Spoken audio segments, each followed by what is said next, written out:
hearing, oh, marijuana relaxes your nerves. And then there was that movie with Wiz Khalifa and Snoop Dogg, and they were smoking weed, and they were so zen. It looked really, and I was like, I want to feel that. I don't think it was about, I want to be cool. It was, I want to feel how they're feeling.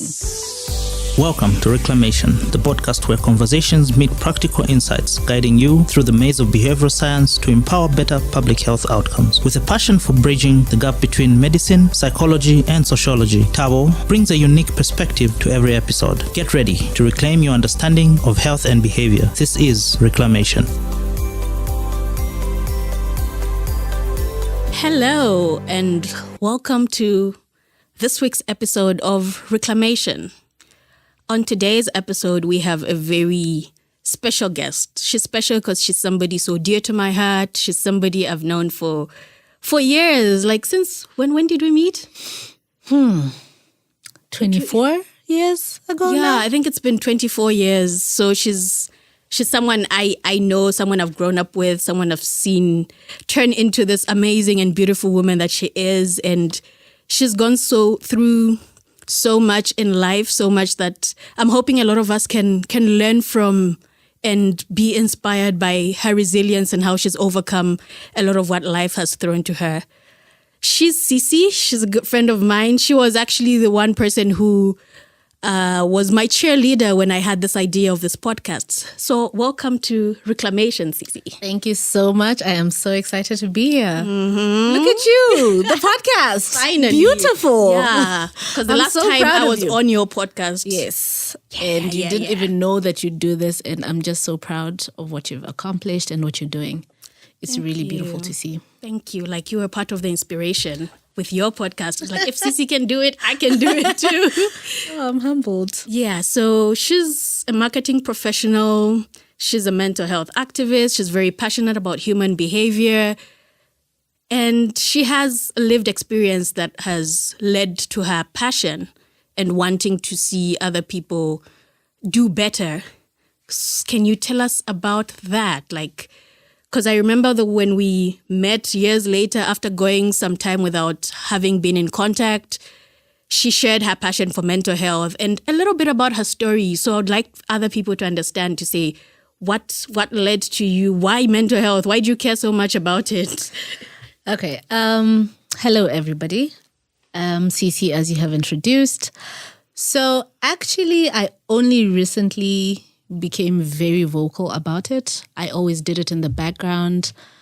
But over the past few months, I have seen how there's a gap in the mental health space. And a lot of us are struggling with demons that we face silently. And I think that is also how I came about with Behind Closed Doors, because I wanted to talk about things that we are hiding behind closed doors. So how did mental health come about? From as early as I can remember, I think 14, I would always be overcome with this overwhelming sadness, right? And I never really understood what it was. And obviously you can't share to anyone to say, oh, I'm sad, because everybody gets sad. Mm-hmm. And then obviously I attributed it to maybe so much that had been going on in my life. I have been surrounded by a lot of loss and a lot of trauma. I think that is what kind of started all of that, right? Yeah. By the time I was 15, 16, I was having blackouts. I was not eating. I was not sleeping. All I did was just rot. Oh. And it was so bad, so much that I had to be pulled out of school because of that. And this is something I've never shared with anybody, huh? Wow. I had to be pulled out of school for a year. And I was just rotting away. And this is when I discovered marijuana. So there was somebody who was living in our area who would always give me, some joints. And that is the only way I would, talk to people, smile, do all this other stuff. So, hold up. How did you get to discovering the marijuana part? Like, how did you, the first time that is, do you remember what What led you to think, let me try this out? I think It could. Did you know that it would make you feel better? Were you hoping? Did you search for some things that didn't work and marijuana was one of those you bumped into? to be honest, I think it was just around the time, as a teenager, you're trying to, you're being woke. Like, we're trying alcohol, and I wasn't really a fan of alcohol. I tried that. It didn't work out for me. I think I would throw up all the time. So I knew that, okay, I am not an alcohol person. And, when you're growing up, that's when you're hearing, oh, marijuana relaxes your nerves. And then there was that movie with Wiz Khalifa and Snoop Dogg. Yeah. And they were smoking weed. And they were so zen. It looked cool. It looked really, and I was I like, want that. I want to feel that. I don't think it was about, I want to be cool. It was, I want to feel how they're feeling. Because the demons that I was fighting daily in my mind, I just wanted some silence. So when somebody had that and I had the opportunity to try it, and in fact felt how I saw it on TV, it was beautiful. And this is something I did privately. For the most part, my mom traveled a lot. Okay. So it was not easy for her to tell that something's happening with my kid is starting to do drugs or any of that, right? So I started the marijuana. Whenever I'd feel some type of way, and then now it became to a point where I'm smoking maybe 4 to 6 joints in a day. If I don't smoke, I'll not sleep. If I don't smoke, I will not eat. I will not, So you I would not turned function. dependent. Yes, I became very dependent. And then it got to a point where I don't feel anything else, just the high. And I started self-harming because I'd want to feel a different pain from what I'm struggling with. So I'd harm myself, slit my wrists, just so I could feel a bit alive. And now I started losing time because of that. I don't know if it was because of the marijuana or I really don't know, but I'd have blackouts. And so my mom sent me to the hospital to get my blood tested because maybe you have low sugar or something. Yeah. And when I got there, they tested everything. Everything was okay. And the doctor, spoke to me for a little bit, trying to understand when all this started, how I feel around just before I black out or after. And he told me that, what, your case needs a psychiatrist because it seems you have chronic depression and anxiety. So, but how he told me, and now that I think about it, I'm like, it could have broken me further because he said, if you continue down this path, you will die. And so as a teenager, as a 16-year-old, all I've heard is, I'm going to die. So that freaked you out. So I go home and I'm telling my mom, okay, so I'm going to die because I have something called anxiety and depression.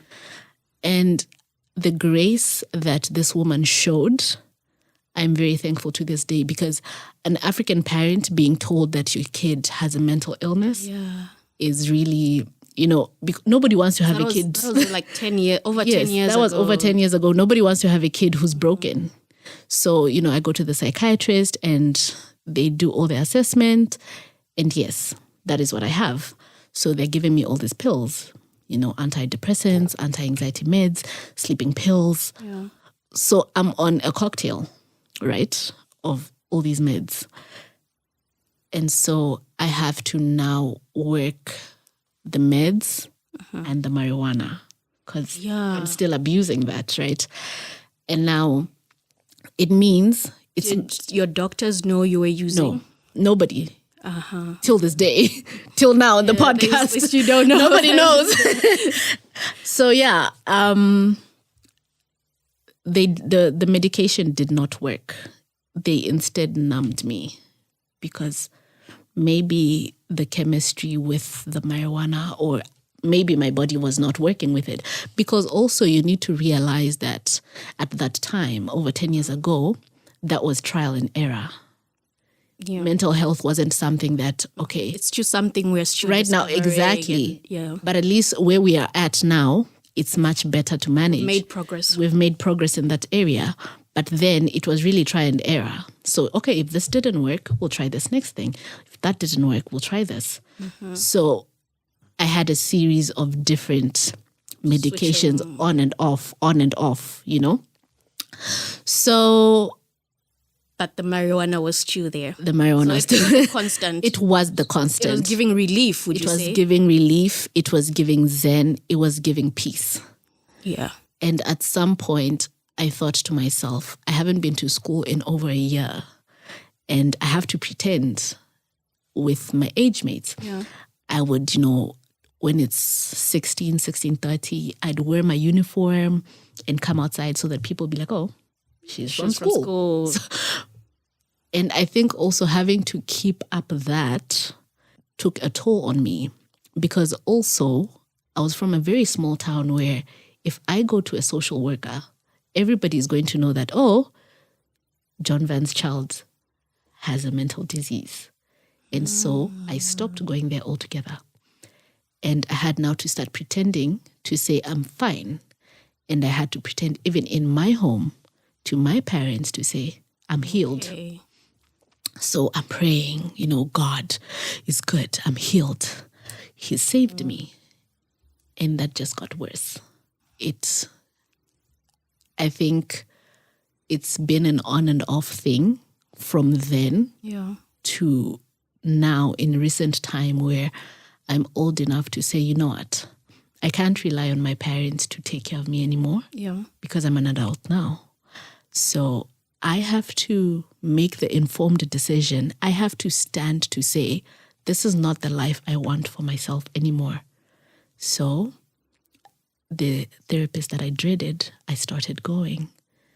And it was so bad that now in my adult years, living alone, I would just rot in my home and nobody knows. I just shut from the outside world. I don't eat. I don't bathe. I don't sleep. I just cry. And you're living like a grouch. And it took so much to say, I can't do this anymore. Because then you have suicidal thoughts and now you attempt suicide. And then God is faithful. By some miracle, you survive, right? And then after that, I said to myself, I can't do this anymore. I need to be better. No one is coming to save me. I have to save myself. Yeah. And so I start the work. I see the therapist. I tried yoga. Yoga was nice, but that didn't last. I think I was lazy. I'm a very lazy person. I'm a very lazy person. And at some point I was like, I can't do this anymore. How long did you try the yoga for? I think close to 6 months, hey? Okay. But do you say during that 6 months, how was your marijuana intake? At that point, so after the attempted suicide, right, I stopped because then I said I need to change my life. Okay. So I changed my apartment. I just changed everything. Yeah, so how exactly did you manage to stop, since it's something that you had been doing for some time? It was hard. I will not lie. It was really hard. And also having to do it in secret was also the hardest thing, because when I'm around, I've known you 24 years and you didn't know this. Yeah. So I have to be a person who doesn't smoke, but it's something that I do so much. And it started with reducing the number of times I do it in a day and trying to substitute. And then I substituted it with buying heels. Okay.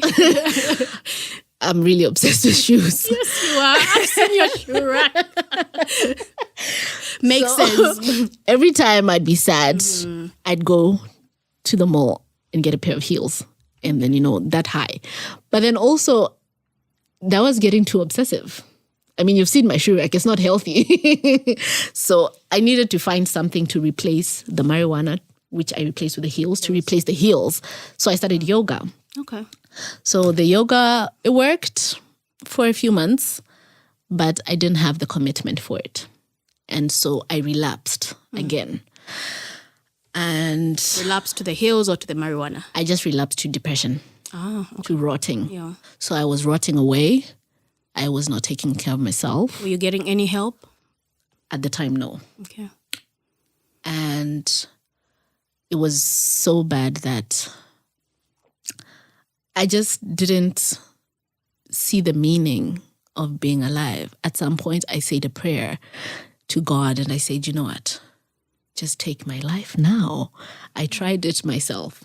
It didn't work out. Yeah. Maybe if you do it, call me back, you know? And I think after that prayer, I felt how sad that was, because you shouldn't get to a place where you're praying to die, you know? Yeah. It was at that point that I said, I need help. And I opened up to my partner at the time and I said, okay, this is something I'm struggling with. This is something that I'm dealing with. And this is something that I have been dealing with for a very long time. And I need help. And he gave me grace. We tried to go to Chainama. And, but then still I had that thing of, how are people going to see me that I was locked in a mental institution, right? There's so much stigma around that. There's so much stigma around that. So I found a new therapist. Yeah. We started doing the work. We started the medications. And it did work. It started to work. And then because I struggled so much, I decided there could be somebody who is walking this path that I'm walking. Let me speak about it. And that is how I began to speak about mental health. But then in a third person. Yeah. I spoke about it in the third person. I started the podcast. Yeah. And we had all these guests talking about different things. And eventually, I think one time, you and I actually had a conversation. And you're telling me that, you know, Cece, you need to own your story. And you're telling me a story about you. Oh, yeah. We're actually having a podcast about you. Yeah. And you're like, you need to own your story because then nobody can use it against you. And then I was just like, you know what? I'm going to own my story. And I went on social media and just posted and said, okay, I'm dealing with this. I saw that. It was just so beautiful and inspiring. I saw Africana Woman post about it on her blog. And I'm like, I was so humbled and also really grateful for the grace and support that I got from my different communities, friends, and my partner who also had been very supportive throughout the journey. And now I'm trying to be a person that other people can see and say, okay, that person has suffered, is still suffering, is still struggling, because unfortunately it doesn't end. yeah. It never goes away. But if we can have all these little things that help us slowly do better, live with it, and, you know our triggers and all that, for me, it's a plus. Even if it's just one person who I impact, for me, it's a plus. Wow. That's so inspiring. It's a beautiful story. I hate that you had to go through that, and I'm sorry you had to go through that, but I like how you have managed to get into the battlefield and fight and try to make a change in other people's life. And I've just realized just how a lot of the times we see people, young people, indulging in unhealthy habits. We see people indulging in alcohol, in smoking, the marijuana, tobacco, and different other vices. And we look at it from the outside and we judge.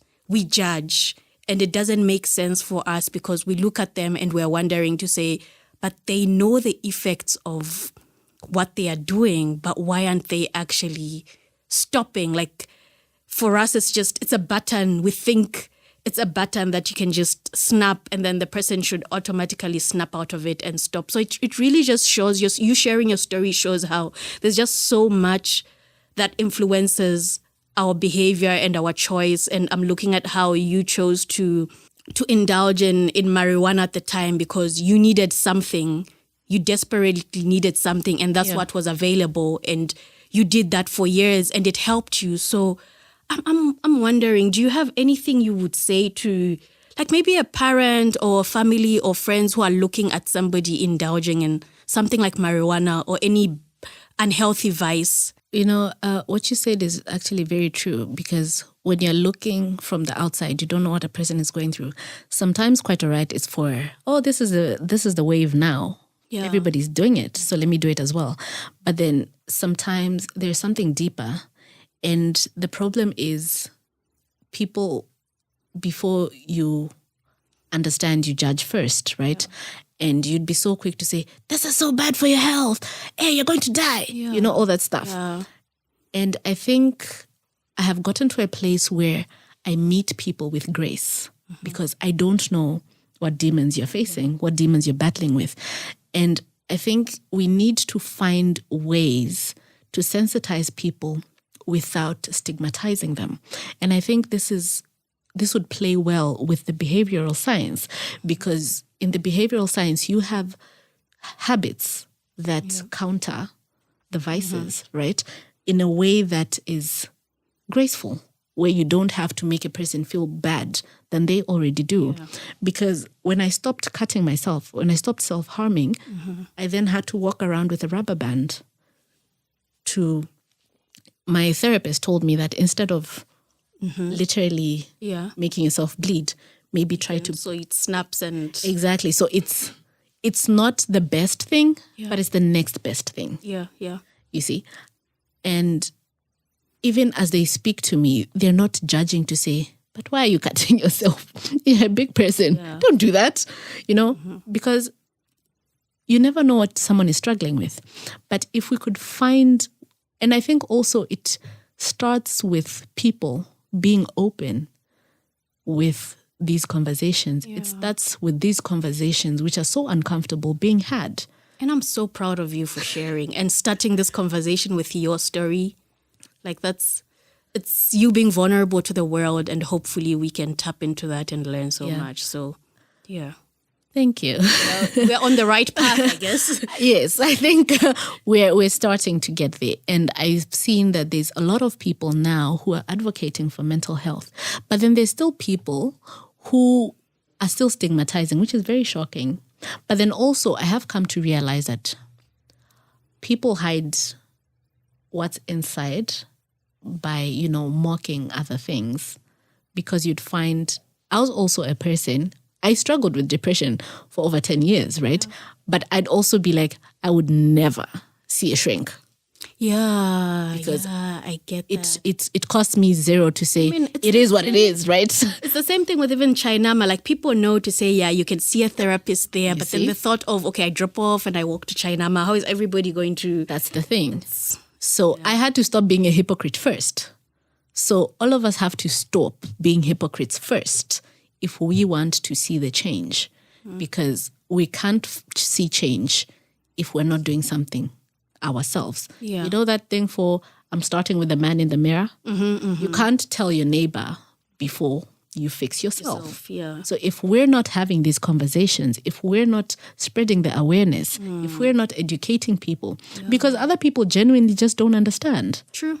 Others, it's really just negligence. You know what I mean? So if we're not starting these conversations, educating people, spreading awareness, then we're not going anywhere.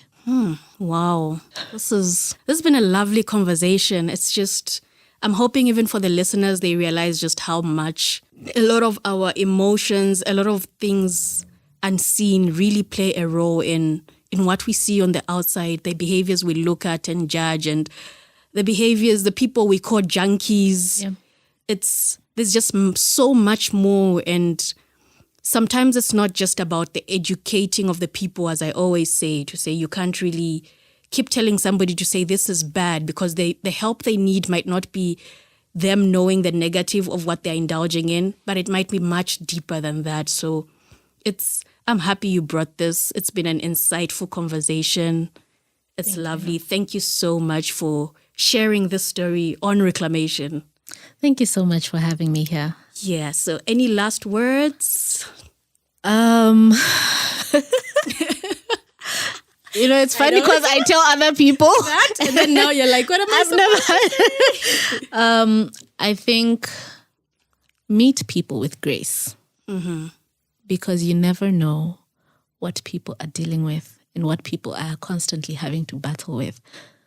So no matter how you feel you would have acted differently in a situation, meet people with grace.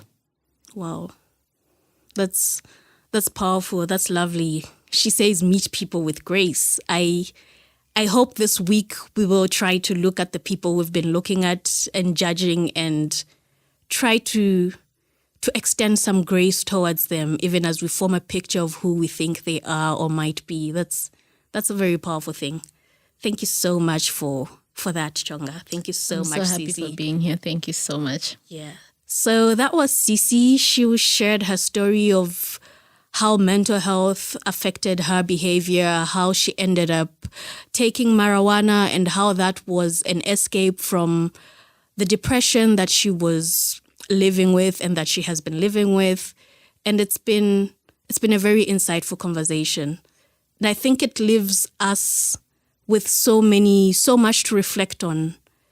So much. We all have people who have behaviors we don't really understand. We're trying to make sense of. We probably even shout at them and judge them for that and don't understand why they're doing it. But maybe this is the time to question if there might be some hidden force behind why they are doing what they are doing. It could also be with you as an individual sometimes. You might find yourself indulging in certain substances or certain behavior that you really want to get rid of, but haven't really understood why you do it in the first place. So this could be a moment to reflect on that. So yeah, that's the end of the episode. Thank you so much for listening. Please do subscribe, share it with somebody who might be inspired by this lovely story. Thank you for joining me till the very end. In the world of behavioral science, every ending is just the beginning of something new. Please remember to subscribe, leave a comment, and stay tuned for more adventures in behavioral science as we continue our journey towards a healthier, more informed decision making. Until then, stay curious, stay vigilant, stay healthy. This is Tabo Lukato Hadunka signing off from Reclamation.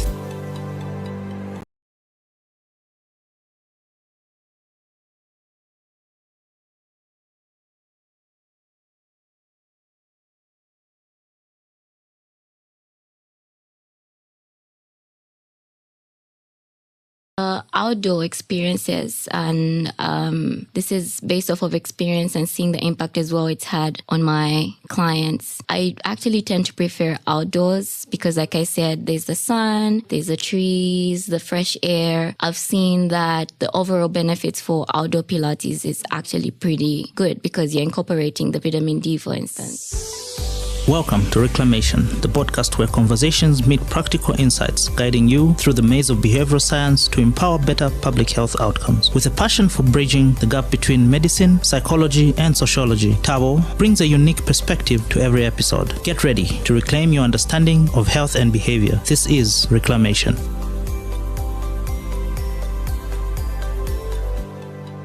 Welcome to another episode of Reclamation. So I'm actually excited today because we have our very first guest on the show. Today we have a special guest who has made a remarkable transition from the legal world to the wellness industry. Hey, so please welcome Mulenga Kapotre, a former lawyer who now runs a successful Pilates class in Zambia. Welcome to the show, Mulenga. Thank you so much. I'm so happy to be here. I'm excited to get into nice chats about wellness and Pilates. I'm so happy you are here because, you know, I've been reaching out to you since, Yes. what was it, last month, 2 months ago? And Maybe I'm 2 months. Yes. Yeah, you were relentless, but I'm so glad you were. I'm so happy you made the time to come through. I know how busy you are. No, thank you so much for having me, and hello, everybody. So, Mulenga, your journey from being a lawyer to a Pilates instructor it's inspiring. It's ballsy, as I always say. So can you share with us how that happened? What motivated you to make this career change, I guess? Is it a career change? I guess it could count as a career change, and it's definitely different. It's something I didn't see coming. Yeah. So I'm still a lawyer. I still consider myself a lawyer. I still have my law degree, but my transition, I'll give a bit of a brief background. Sure. So I was admitted to the Zambian bar in 2019, and I spent 5 years in practice. Wow. I loved practicing law. It was amazing, but it was also a very stressful time for me. I handled the stress well, but I noticed that my default state was usually anxiety, stress, fatigue. So during that time, I then started to look for ways to self-care, ways to take care of my mind, ways to take care of my body, especially ways that were convenient, things I could easily do. I had tried gym for a bit, but I was never really consistent with gym. So I wanted something I could easily do from home. And that's how I stumbled upon Pilates. I bought a yoga mat and I was able to do the workouts in the comfort of my home, in my living room or outside. And one thing I noticed, I was doing it mainly for my body and for the self-care, but I didn't expect how it would actually affect my mental well-being. During that time, during the times when I'd have my workouts, I was able to just zone out and find a nice Zen place. It helped with my breathing, which was then tied to a lot of mental clarity. It was tied into calming my nervous system, releasing that stress and anxiety. So it was a lot of benefits, really, that, it was all-encompassing. So I was working on my body, toning, shaping and strengthening my body, but at the same time finding that mental clarity and releasing the stress when I needed to. It just became my happy place. So at first I was doing it for myself. But as I got confident, I started posting videos about it. I then started receiving messages from people saying they had also started their Pilates journey, and it was just nice to sort of form that community. At this time, I still wasn't thinking of teaching, not yet, but slowly started feeling inclined into, instructing. And after 2 years or so of doing the workouts by myself in my living room, I then considered the Pilates certification and instructing, and that's how that started. So at this time, I still wasn't sure whether I'd do it full-time. So I was still pursuing my legal career and then doing Pilates part-time. But by January this year, I'd made that decision and I left the corporate world. Wow. So that is how Lukato Pilates came about. And no regrets. So happy. Wow. That's actually, even I didn't know that. But thank you for sharing that. So I noticed you mentioned how you were not consistent with the gym, but then you found a way of doing it within your home. How did you navigate that with the environment? What made you consistent with doing that at home, since you found something that works for you at home? How exactly did you go about that, ensuring that it keeps working for you at home? Yeah.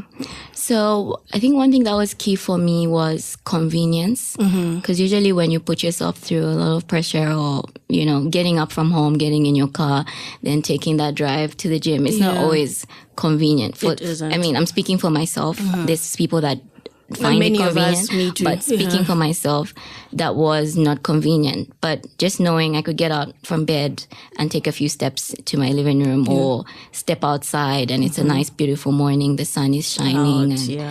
It was just that convenience, I think, that allowed me to stay consistent. And there was also something about being in the comfort of my home that was very relaxing. When you're going to the gym, for instance, you're around other people, so you might be conscious of the people around you, or you're not necessarily very comfortable yet. So I was in the comfort of my home, and that allowed me to just be calm about it. And so I think the convenience and the comfort is what allowed me to be consistent. And then with the outdoors, there's just something about being outdoors as well that was then adding on to the benefits I was deriving from my workouts. Yeah. Be it the sun with the vitamin D, it just feels really good to be outside. The trees, exactly, the green grass, the fresh air. So all those little things just allowed me to be consistent, and also knowing the benefits, like knowing how I was feeling after a workout. If I woke up a certain day and I was low, I knew that as soon as I worked out or as soon as I stepped outside and did my practice, I would then feel better. Nice. So yeah, that's what allowed me to be consistent. Okay. So you have mentioned that you sometimes do it indoors or outdoors. Yes. How does the environment impact that? Like, how do you think other people can maybe modify their environments to encourage that consistency sometimes? Because I'm sure despite you being able to do it at home, there might be days when you're not really up to it, despite you knowing the benefits. Because I always keep saying it's one thing to know, but actually doing, like, true. So how have you played around with that? Yeah. How can others do it as well? True. So I think with the outdoor experiences, and this is based off of experience and seeing the impact as well it's had on my clients. Yeah. I actually tend to prefer outdoors because, like I said, there's the sun, there's the trees, the fresh air. I've seen that the overall benefits for outdoor Pilates is actually pretty good because you're incorporating the vitamin D, for instance, the fresh air, and there's that nice release of the endorphins, not just from the workouts, but from the environment supporting your practice. It's also more grounding to be outside. Being out in nature also brings out that sense of awe. You know, it just feels good. So I think the overall benefits I've noticed, well, both are good, but I prefer outdoors because you have that extra support from the environment, which also assists again with the mental well-being. There's just something about being outside on a beautiful day that just brings this nice sense of clarity as well. So I think switching up the environments does assist. You can't always be outdoors. Sometimes the weather doesn't sucks, allow. or maybe you're in you live somewhere where maybe the outdoors isn't very calming, and so indoors is also good. But just switching it up every now and maybe then. coming for a Lunar Core Pilates class because we do it outside at Lukato Beauty Center, which is a beautiful spa, or coming for one of our retreats. That would be a nice way to just switch it up. So both are good, but I think the environment provides that extra support when you're outside.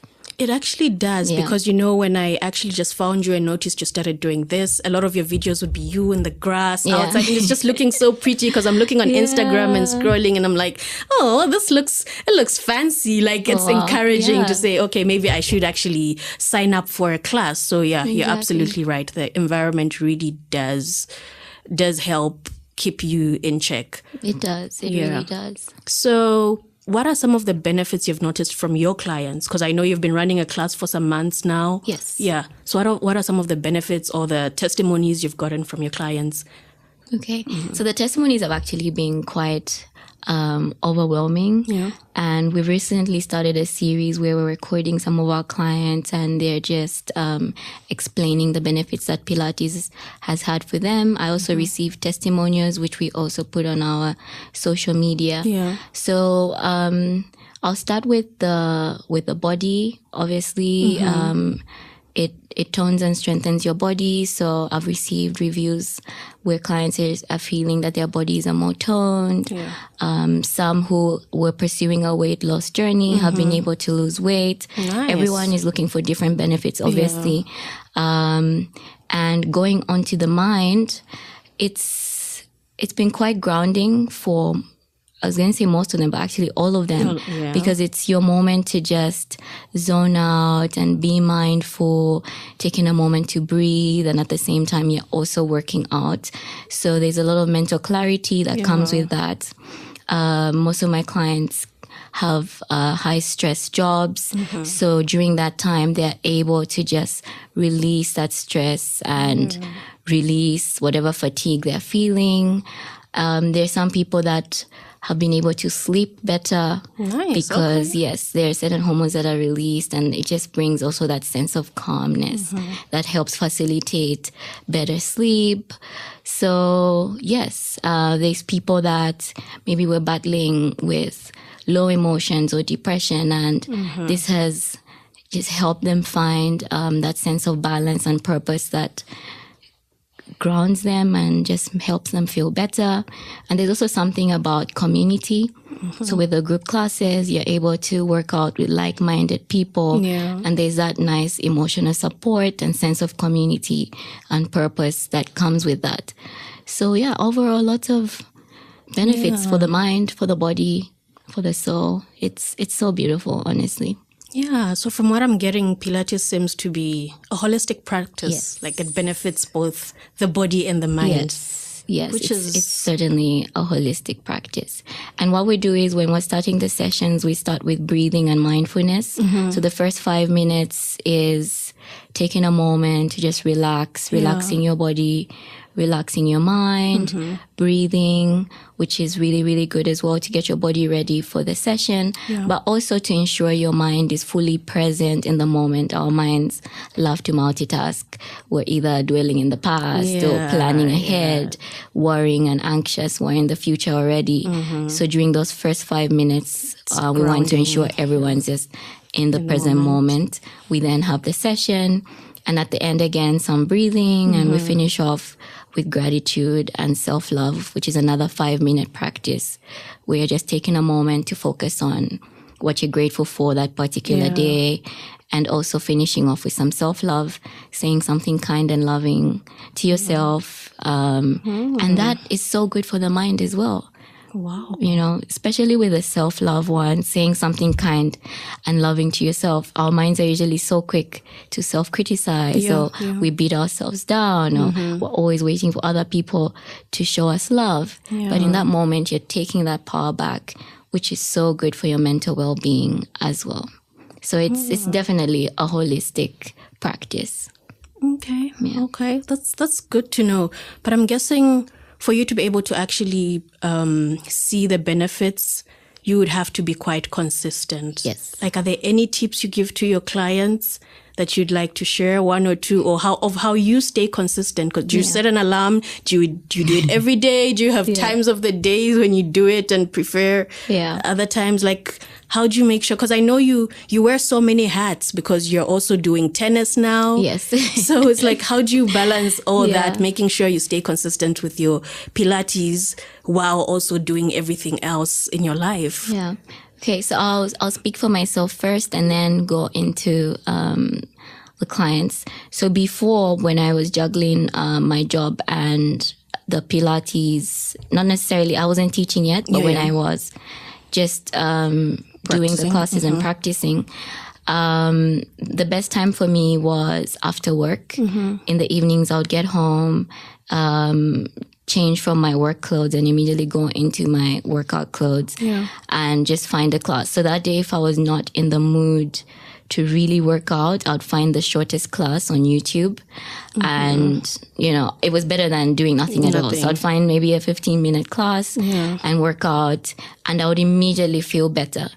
So keeping that feeling in mind, even on the days when you're not in the mood, really does help. Of course, there were days when I felt that way and I just fell off the wagon. But again, even when you fall off, showing yourself that grace, taking a moment, and then getting back on. So evenings were the best times for me. On weekends, I would then do it in the mornings. Yes. And then now that I no longer have my 9 to 5, now that I'm teaching, actually, it's been a bit hard to set time just to practice and not necessarily setting time to set the classes. Because now it's like I'm constantly working out. So when I'm doing it with the clients, I feel like I'm working out. But I'm now trying to be intentional about actually scheduling like a full class for myself. Not necessarily setting a class or writing down my flows. I want to set time for myself to just do a full Pilates session. So for me, that now looks like doing it at least 3 times a week. which feels like a lot because, again, when I'm doing it with the clients, it's a workout altogether. But I think I'll manage, and I'll get back to you guys on that one. But in terms of juggling, like you said, I'm also doing tennis, which helps me stay fit. I've signed up with an academy, so that helps me stay consistent, knowing that I will do tennis, let's say, every Wednesday, and there's a coach too. You do tennis once a week? Yes, once a week for now. Once a week. I'm hoping to make it 2, but I have a coach or coaches under the academy. It's called Atlas that help me stay consistent. So I think having a coach and having, again, like if you come for Lukato Pilates, I'll be there to help keep you accountable. So having someone that keeps you accountable is a big one. Either a friend or your instructor or coach that helps you stay consistent. So that's with me. And with my clients as well, I come in to help them stay consistent as their accountability partner. But I actually have to give it to my clients. They are generally just consistent even without me. Yeah. They're usually people that are very dedicated and committed to their wellness journey. I guess because the benefits are that good. Yes, because the benefits are that clear. So, wow. Yeah. I'm so inspired right now because fitness is something I have been pushing for so long. It's just so hard. And here you are talking about doing your Pilates 3 times, doing tennis and wanting to add another day. And I'm like, how does your body feel? So is this for everybody? Like Pilates, like somebody like me who's lived a sedentary lifestyle, I would say, and I'm trying to get into it. Yes. Are your classes for everybody? Please tell us who your classes are for. My classes are for everybody. But I would say my target market is people that are trying to transform their lives, take a moment from the hustle and bustle, taking a moment to just take control, take charge again of their minds, their bodies, their souls. You're going to strengthen your mind, strengthen your body in the process as well. Really, it's for everybody. It's for everybody. So come through. So I won't have too much pressure, eh? No. The stretches. No. And honestly, I suppose you won't know till you actually try a class. Yeah, true. But once you come for a class, you will know that it is certainly for you. It is, and you will not regret it. Okay. Well, so I guess consistency is key when trying to maintain a healthy behavior. I mean, you have an amazing body. Your skin is glowing. What other things are you doing to help keep healthy? Like food, juice. I saw recently that you partnered with some juice. Yes, Z's Juice Bar. Yeah. Yes. Can you tell us about that? Is that helping you? Yes, certainly. Diet is a big one, and that's something I'm still working on, and I'm hoping as the year goes on to work with some nutritionists as well, just to help me, because I actually do have a bit of poor eating habits. But some of my clients work with nutritionists. One of my clients is actually a nutritionist. Nice. So they're able to give advice on diet that will facilitate mental health and also help you with your weight goals, if you have any, and just your overall well-being. Yeah. So I'm still working on that one. Actually, I can't speak too much on the diet one because it's something I'm still figuring out.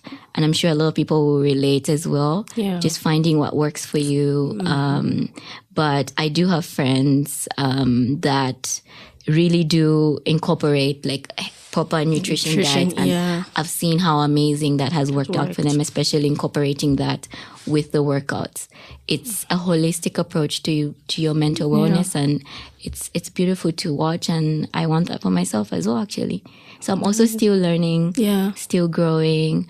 And the good thing about what I'm doing as well is the collaborations that come with it, like you said, with the Z's Wellness Bar. It's just beautiful to see different ways that, like-minded people can come together and work together. So excited to see where that goes. There's other juice bars as well, like Real Raw, that I can't wait to work with. Nice. So we'll see. On the skin side of it, I have a really good friend that has a skin business and a spa. Yeah. So she's the one that really puts us on. It's just a holistic thing. It really is. Because it all comes into the wellness thing. When your skin is healthy, you feel better as well and more confident.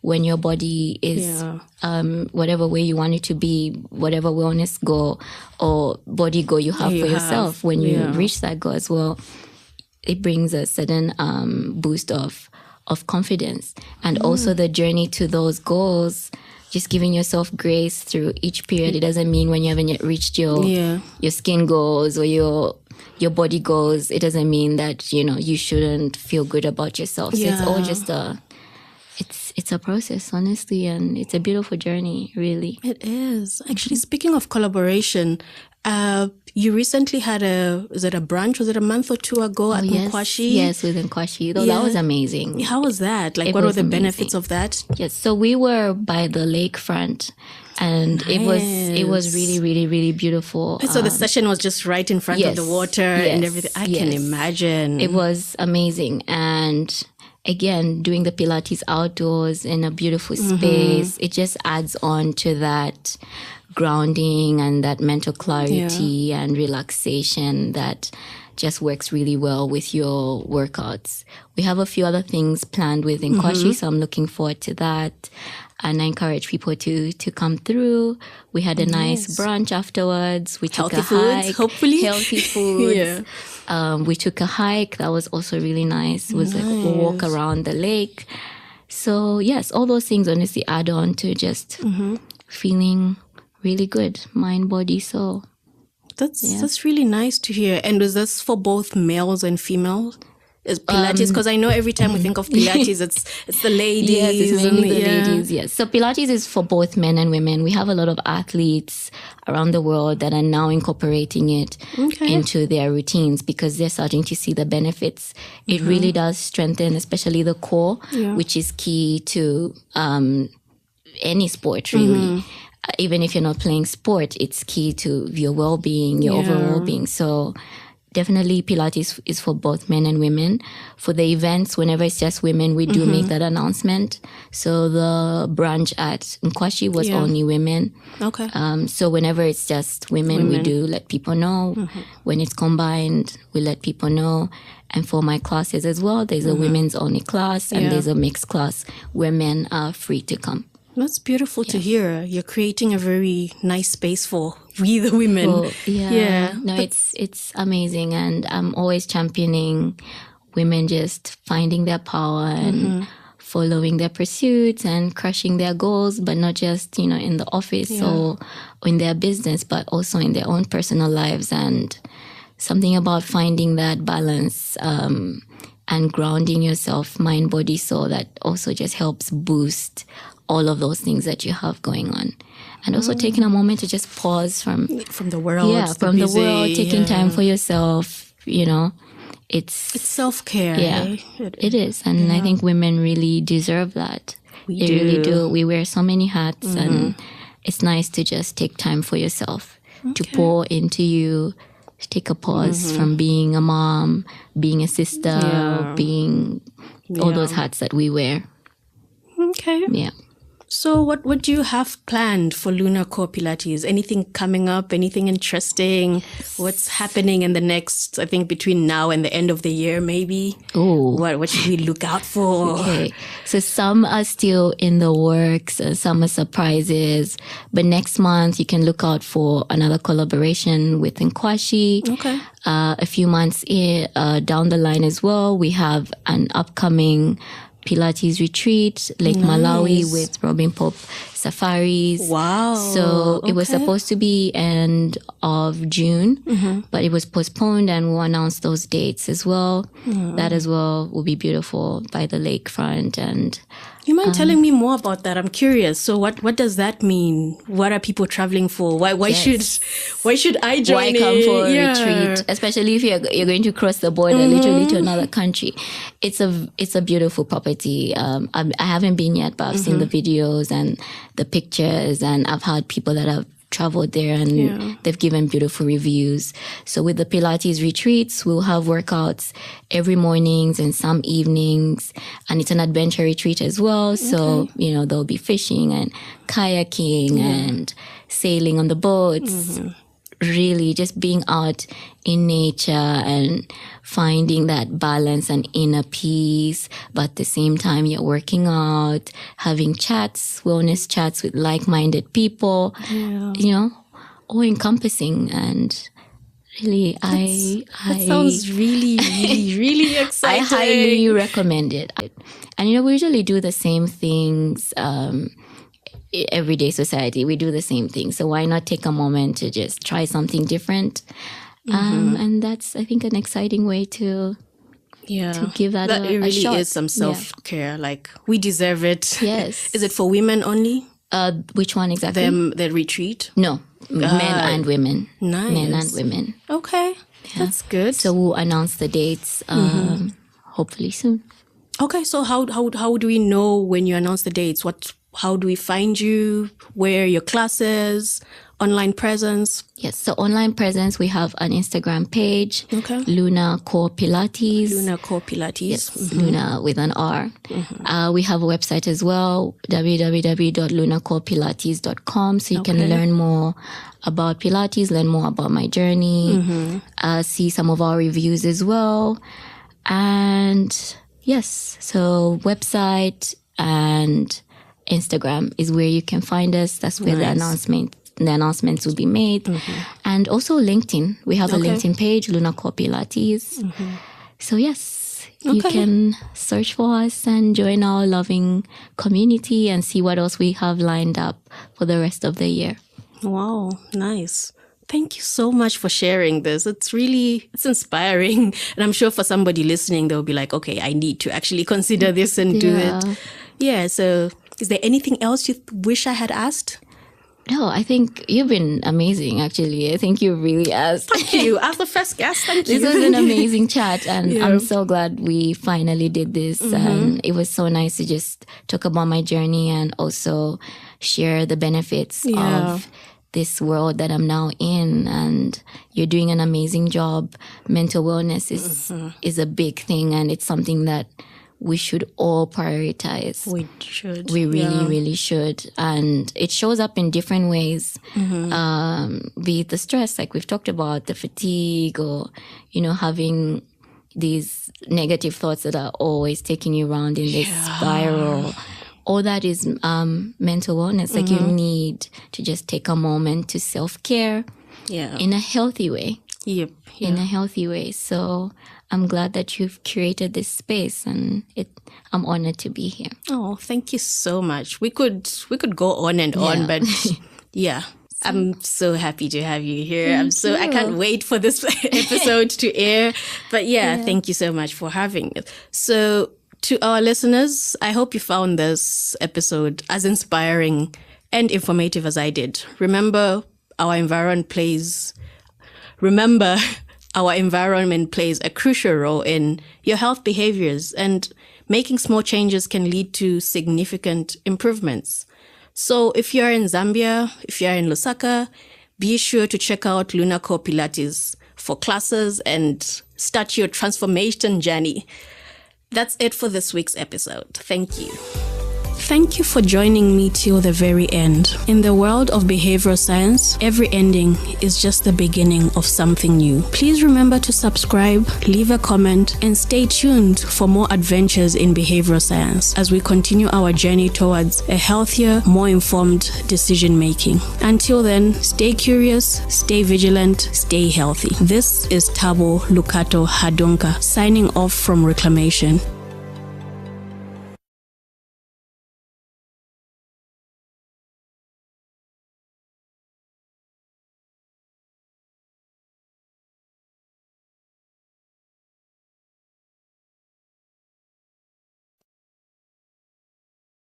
Biases that actually control how we make the health decisions we do. Now, there are actually over 170 cognitive biases. I don't know why we keep adding cognitive biases. I don't know why we have so many.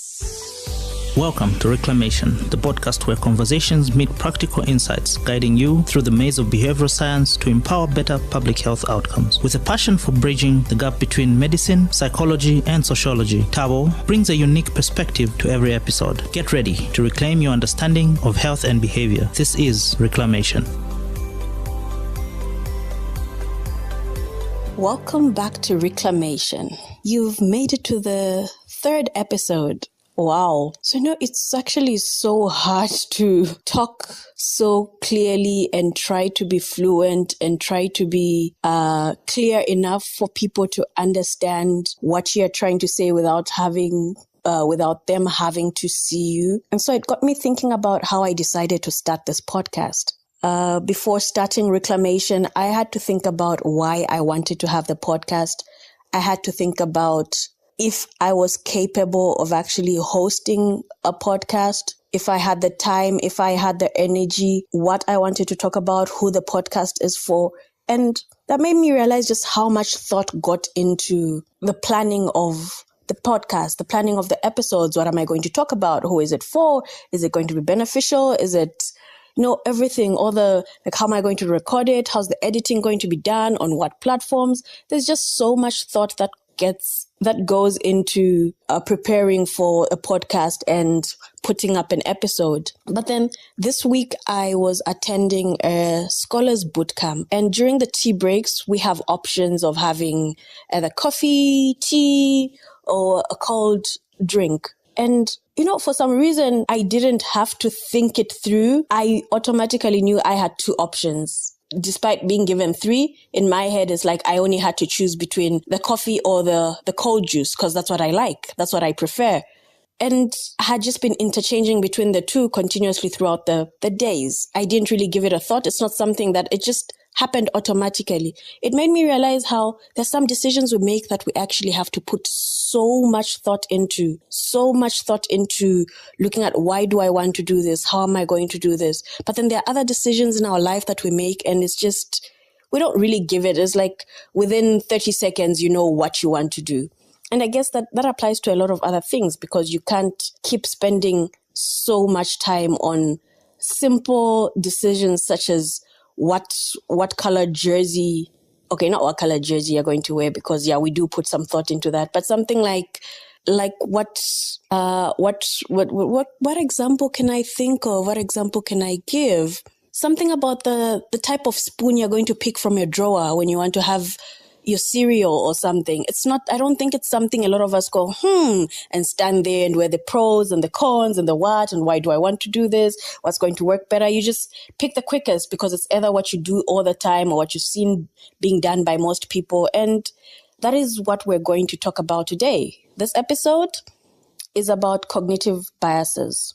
We're diving into the fascinating world of cognitive biases and their profound impact on health decisions and behaviors. When it comes to making healthy decisions, our brains play a crucial role. However, our brains are not always as rational as we think, and cognitive biases can impact our choices related to health and wellness in general. Nothing is more important to a human than health and well-being, yet certain cognitive and other cultural biases can impede the access to life-saving health and behavior interventions that we choose for ourselves. So cognitive biases are like silent puppeteers, I guess, pulling the strings of our mind and guiding our decisions in ways we might not even realize. So we're going to explore a few of the cognitive biases that actually control how we make the health decisions we do. Now, there are actually over 170 cognitive biases. I don't know why we keep adding cognitive biases. I don't know why we have so many, because I feel a lot of them keep overlapping or are somehow similar, or some I feel are actually the same thing, but then just very minimal, almost insignificant differences. But hey, I'm not on that level yet to argue as to what. So I picked 4 of my favorite that I think every single person should know. If you're trying to make better decisions in your life, if you're trying to make better decisions affecting your health, you really need to know these 4 cognitive biases and how they're actually working in your life, how they show up in your life without you noticing. They're literally sneaking up on a lot of us. So the first cognitive bias that I'm going to talk about is the confirmation bias. This is the first one on our list. So this sneaky bias leads us to cherry pick information that supports our existing beliefs, while conveniently ignoring the evidence to the contrary information. So imagine someone convinced that vaccines are harmful. That person is going to be scrolling the internet for articles that confirm their fears, and they will disregard all the other overwhelming scientific evidence supporting vaccinations. I'm sure we all know one or two people, right? And I mean, we saw this even during the times of COVID, and we see it continuously with all the other vaccines or all the other medications. So a lot of times you're looking for information, but you're looking for information to support the knowledge that you already have. So that can also impact how you make your decisions, what you think is healthy, what you think is unhealthy. Confirmation bias. Check, like, how has this been sneaking up in your life? are they things that you believe in and that you can support with your life and pull out articles and Google, and somehow those are the articles you're going to concentrate on, even if there are other articles suggesting otherwise. So yes, that's a very interesting one because I see it a lot. And then, this thing where you hear about a friend of a friend who contracted a rare disease, and suddenly you are convinced it's more common than it actually is. So this is the second bias we're talking about. This is the availability heuristic. So this bias usually clouds our judgment, making us overestimate the likelihood of events based solely on how easily they come to mind. Because it's something that has stuck in your mind because you remember it was a traumatic story or it moved you emotionally, and all of a sudden you think, so okay, this is actually happening more often than it actually is. So for example, if we hear about a friend's experience with a particular diet or an exercise routine, we may assume it will work for us as well without considering our unique circumstances, leading to the biased decision makings. Like, there's so many things we don't factor in: our metabolism, our watts. It's just, it worked for this person, so automatically it's working for so many people, and then we think it's automatically going to work for me. We see this in the diet plans that we adapt. We see this in the exercise routines.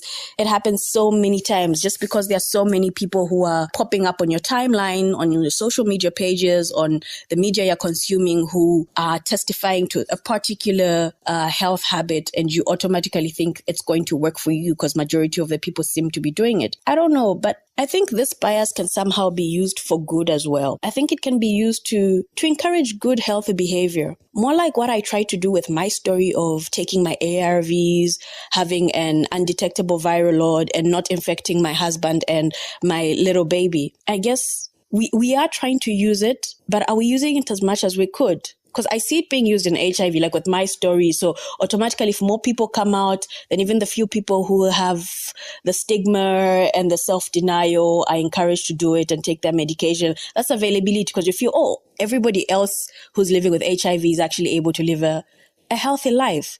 So that is one way in which we could use the availability heuristic. But maybe we're not really using it enough in the health sector. I don't know. What do you guys think? Are there other ways you think we could use it better? Are they? So that was the second one, right? So the third one is the anchoring bias.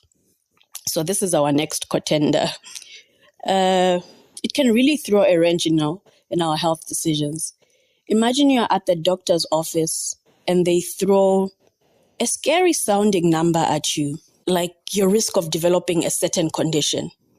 That number sticks in your head like glue, influencing your perception of risk, even when other factors suggest otherwise. So the anchoring effect states that an individual's decision is influenced by the first point of information offered, or the reference point, hence the anchor, like the binding, like the first piece of information you have, the first thought that comes to mind, you stick with it and you go with it forever or for life. So in such a case, it can present itself in, for example, a patient may feel signs of relief, after taking some medication for a few days, and you suddenly feel relief, and that sticks in your head, and you conclude that, you know what, I'm cured, not realizing that the ailment may still exist in subdued manner, and the medication's course need to be fulfilled for full treatment. And I think this is the leading cause behind the looming global antimicrobial resistance crisis that we're currently facing. Because as people do not complete their prescribed antibiotic courses, the infection that is actually causing the microbes continues multiplying and are not completely terminated. Instead, they grow resistance to the microbials and become immune to treatment. We see this in so many antibiotics. We see this even the TB resistant, the multi-drug resistant tuberculosis. It's seen in so many other diseases as well. And hence we have this AMR crisis currently. So it's like anchoring biases or the anchoring effect. It's actually interesting how it is affecting our health. It's affecting us individually. It's affecting our community and public health in general. So moving on to the very last bias that I think is important for you to know. In the last episode on the rat pack and how the environment affects health behaviors, I talked about how I managed to adhere to my treatment by taking my ARV drugs and putting them near the socket in my room. So this is connected to this bias I want to talk about, the projection bias. So this is a common cognitive bias, and it often leads individuals to make short-sighted decisions based on their current emotions and belief. So this bias, I see it a lot in people who are living with chronic illnesses, especially because in that moment, you are so determined to change your life, so determined to live a healthy life, so determined to do right and follow the doctors' and physicians' orders. You're given treatment, you're told to take it in a specific way, and you are so sure you're going to do it.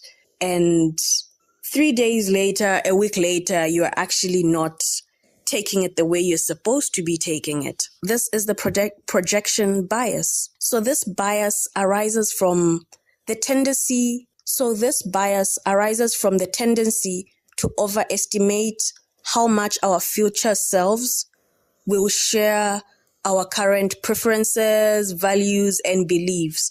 So just because in this moment you're feeling motivated to do something, you believe that that is always going to be like that in the future. In the realm of the healthcare, as I said, where chronic illnesses demand the long-term management and lifestyle changes, it's crucial to address this bias because we need to promote healthier habits and to improve patient outcomes. So the projection bias can actually significantly impact decision-making regarding health-related behaviors.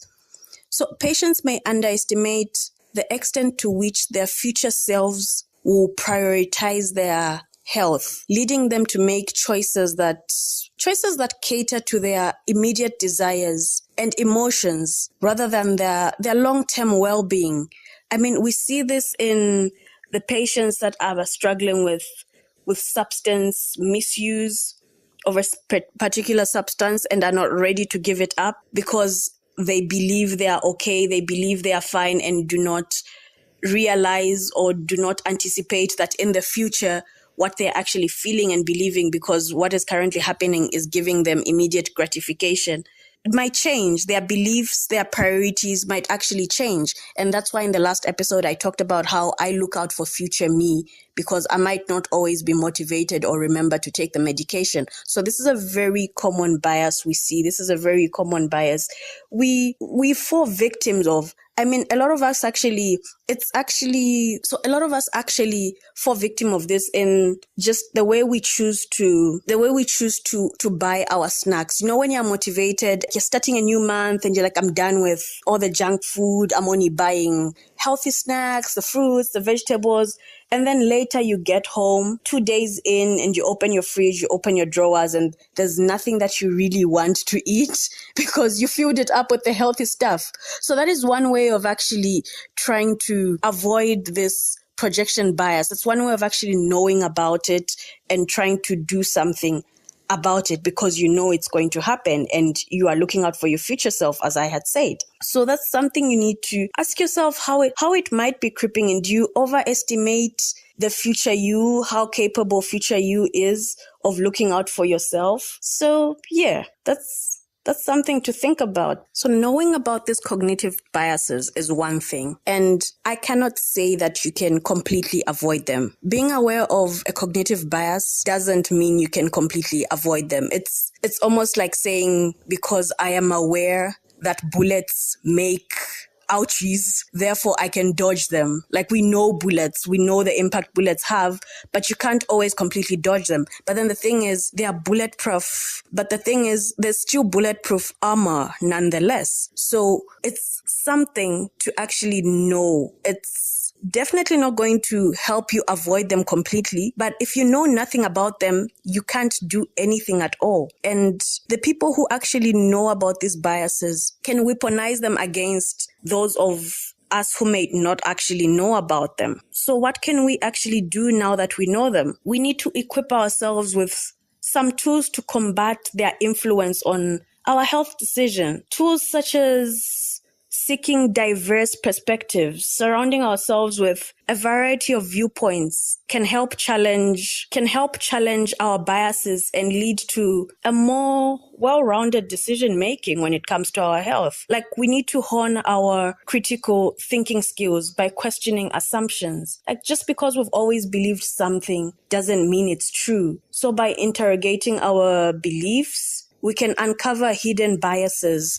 that are actually contributing to our decision making when it comes to health. So biases aren't actually completely bad. Biases are not bad. We humans rely heavily on these cognitive biases as they can actually help us. We wouldn't want to unlearn all our autopilot features that help us get throughout the day without having to spend ridiculous amounts of brain power making small decisions. But that self-awareness can be really helpful to make sure we are not on autopilot all the time for decisions that actually do matter. So what biases have you actually been falling victims of? Can you think of any? Have you looked up any others? What other interesting biases have you found? As I said, there are over 170. So how are these biases appearing in your life? How are they affecting that health behavior you have been stuck to, that you've been believing in with all your heart? Like, I'm hoping me sharing a bit about this will open a worm of you wanting to seek more knowledge into looking at this and trying to avoid it and be weary of it and make sure that the people who actually do use these biases, the people who are after our money, people use it for marketing, you're actually not falling victim of these biases. Please let me know if there are any other interesting biases that you found. You can please share them on the comments if you're listening to this on YouTube. I would really like to hear about these biases and how you think they have shown up in your life. So that is it for today's episode. I hope after this, we have realized just how much power our brain has, and we can actually use that power for good and to change our lives. So that's it for today. Thank you for joining me till the very end. In the world of behavioral science, every ending is just the beginning of something new. Please remember to subscribe, leave a comment, and stay tuned for more adventures in behavioral science as we continue our journey towards a healthier, more informed decision making. Until then, stay curious, stay vigilant, stay healthy. This is Tabo Lukato Hadunka signing off from Reclamation.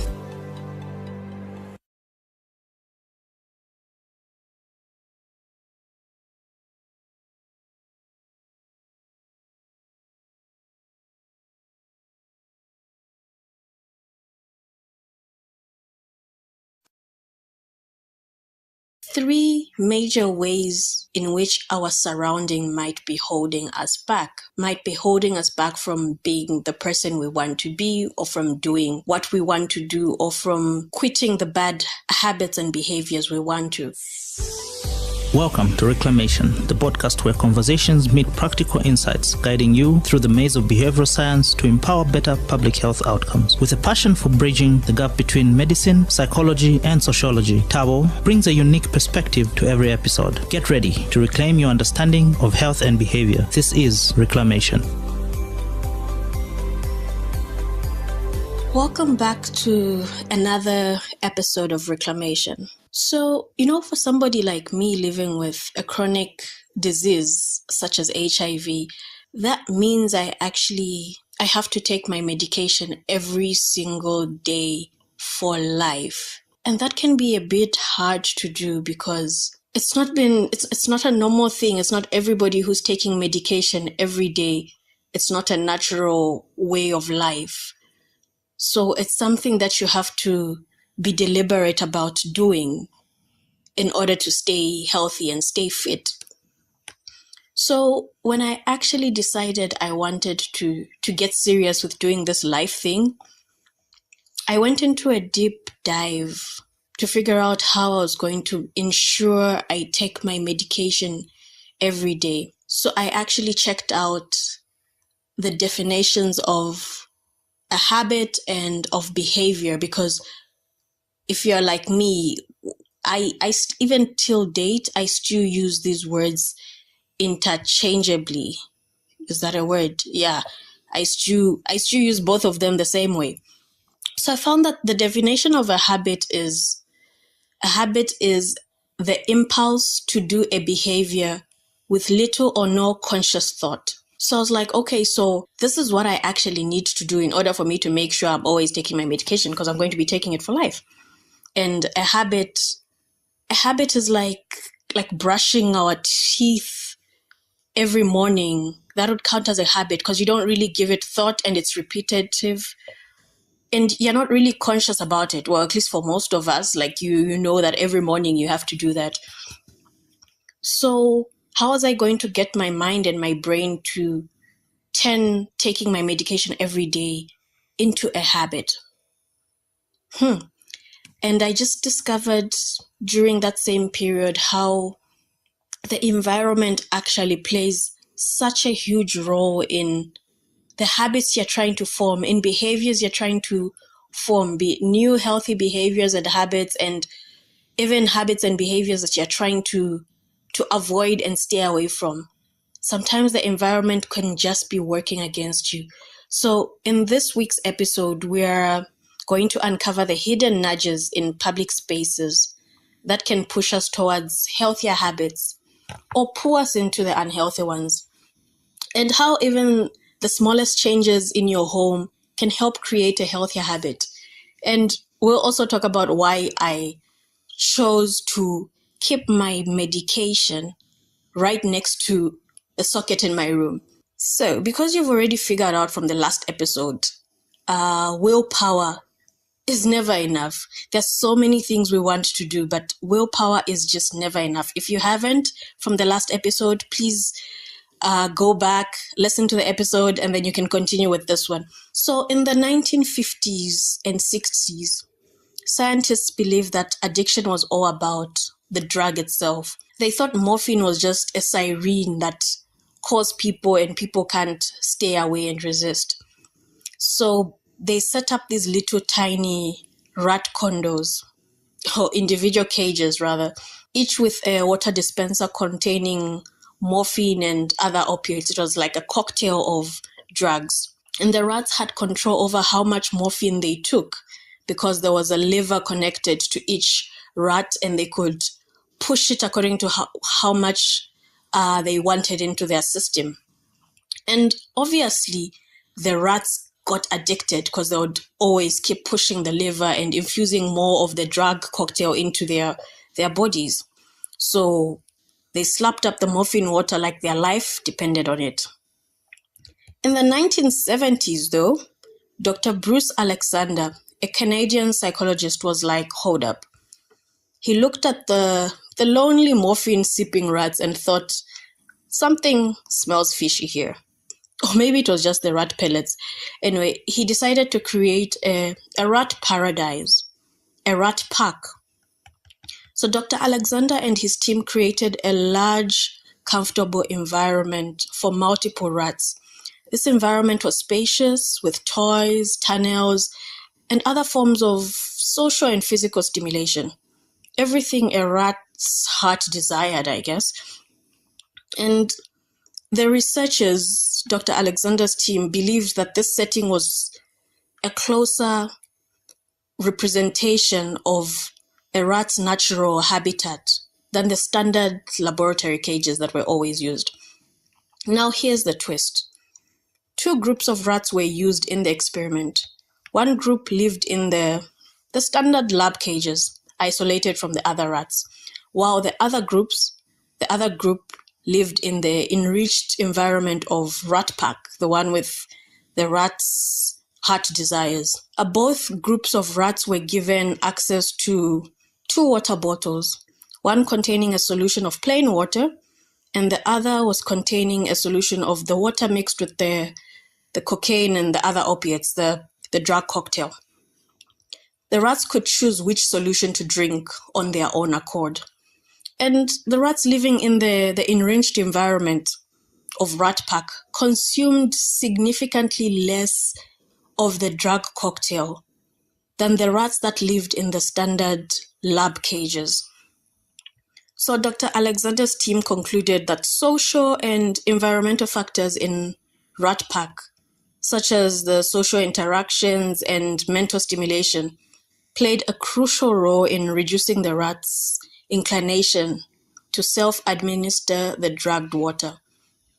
I think this shows just how much impact the environment has on addiction, on substance abuse, and even in human behavior in general. So our environment, obviously, unlike the environment created by Dr. Alexander, the rat haven he created, the rat pack, is far from stress-free. Like, it's almost impossible to recreate the perfect world, the utopia, where there's socialization and every of your heart's desires. Worse still, as far as I can tell, we will, for the foreseeable future, be unable to create such a utopia for most people on Earth. So we really have to work with what we have in a way, or change what we can change.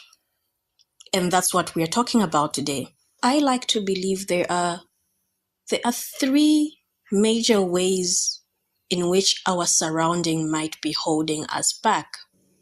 Might be holding us back from being the person we want to be, or from doing what we want to do, or from quitting the bad habits and behaviors we want to. And I think it's very important for anybody who is actually trying to develop a new habit to be wary of these three things. I think you being aware about them and knowing how to go about them is very important for you to achieve the goal that you're trying to when it comes to health behavior and behavior change. The first one being the environmental triggers. Like, what around you, what in your environment is encouraging that behavior that you want to get rid of, that behavior that is affecting your health or your mental well-being. Like, what about your environment? What about your living room? What about your bedroom? What about your workplace?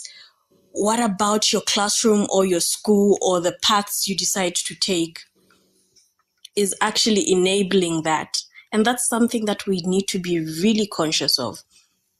It's like, what routes do you choose to take when you leave the office and head back home? Are you continuously using that exact same route which has that drive-through, and you're trying to avoid, and yet you're trying to avoid fast food, but you always end up after a very busy, exhausted work day right in front of the road that has a drive-through, and you pass there and make the same order every other day? So those are the small things in our environment that we don't really think of that might be actually enabling a habit you are trying to quit or to get rid of or to reduce on.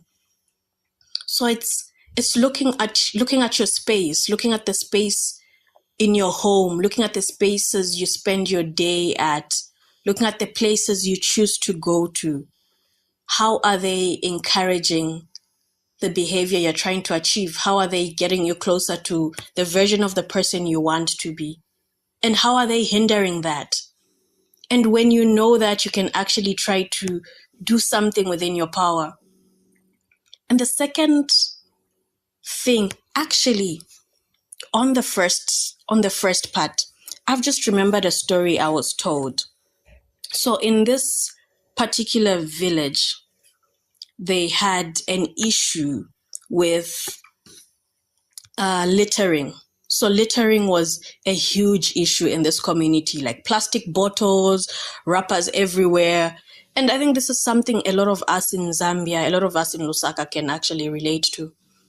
But then something changed. The community came together to paint murals on their buildings, celebrating their natural heritage, depicting scenes of clean, litter-free streets. And guess what happened? Just because of that facelift, littering rates dropped significantly. People started taking pride in their environment, keeping it clean for everyone to enjoy. So it was such a simple change as just the visual stimulation of the community, seeing how clean the buildings are looking and how attractive they are. And that was encouraging people to decide to also keep their streets clean and make sure that they actually place their plastic bottles and wrappers and the trash where it actually belongs.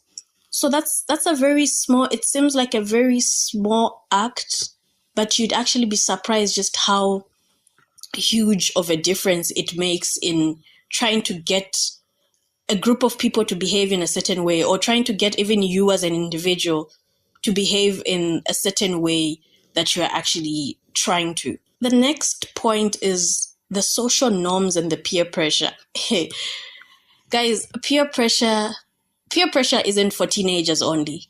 A lot of times when we talk about peer pressure, we're thinking kids, we're thinking teenagers, adolescents, but peer pressure it's continuous. It's one constant through life. It's just that sometimes we deny just how much influence our peers, our friends, our family, our acquaintances have on us and the things we do. So social pressure really affects our choices.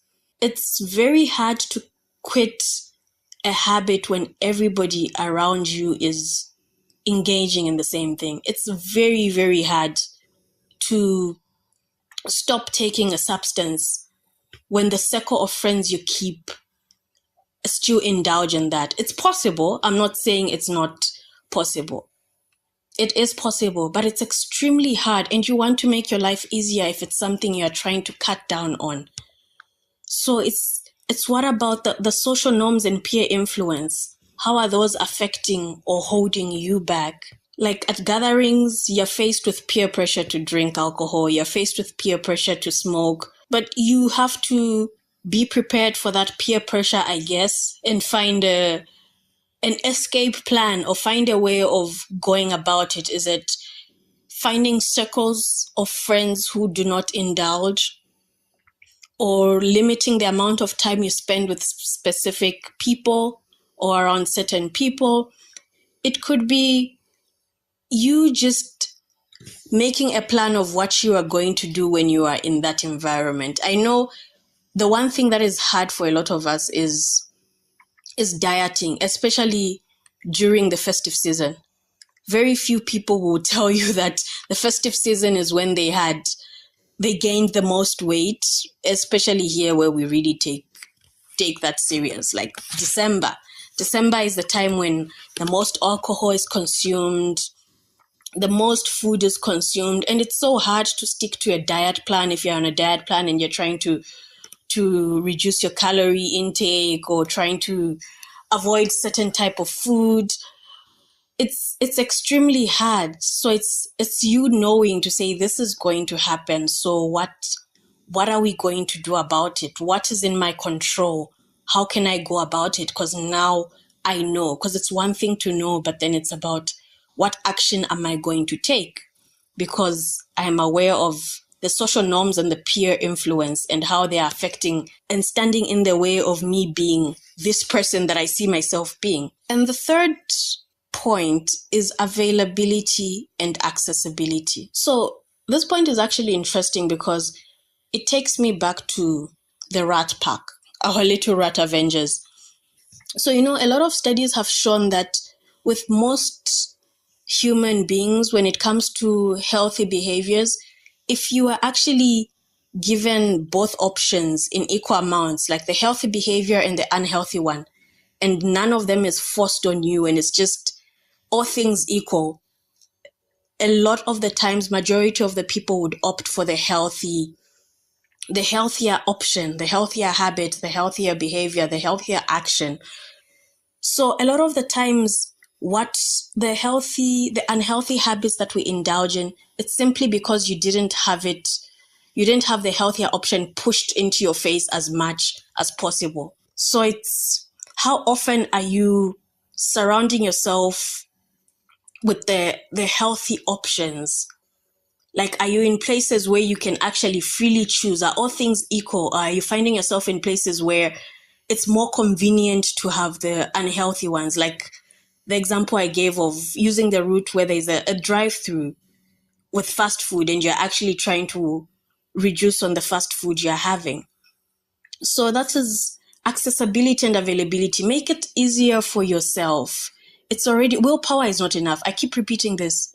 Willpower is not enough. Me wanting to take my medication every day is not enough. I need to also help myself. I need to think of future me. Like, I want to take my medication right now, but will I want to do it 6 hours from now when I'm actually supposed to take my medication? What am I doing to make it easier for future me? Future me could be me 6 hours from now. Future me could be me 2 days from now. Like, what am I actually doing to ensure that it's an easy option for me? The option is available. The option is accessible. So that's how I actually decided to keep my bottle of medication, my ARVs, near a socket. So I have a socket that is right by the dresser. It's very conveniently placed. And the one thing that I discovered I am consistent with, charging my phones at night.